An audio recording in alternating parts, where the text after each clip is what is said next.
Балам, бүгін үйге қонақтар келеді. Сондықтан сабағын тезірек оқып ал. Әйтпесе үлгермей қаласың.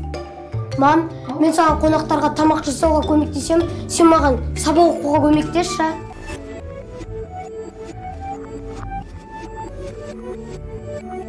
Ал, жарайды.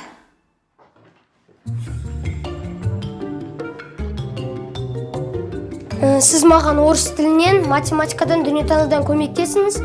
Асықпай отырып оқи беріңіз, мен барып тамақ істеуге кірісейін. Уайымдамаңыз, қонақтарды ресторандағыдай қарсы аламыз. Ту-ту-ту-ту, уайымдамаңыз.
Мәссаған!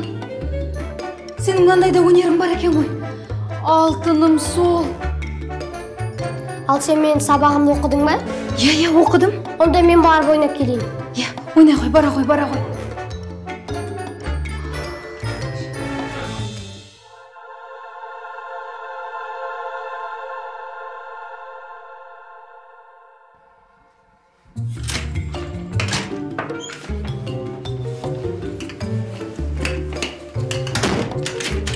Балам, кеше сен дайындаған тамақты қонақтар әбден ұнатты. Ей, алтыным сол. Бүгін мен 5 сабақтан 2 алдым. Қойшы. Рахмет, мама. Мен енді сізбен жұмыс жасамаймын. Балам, тым болмағанда айтшы. Тамақты қалай дайындадың?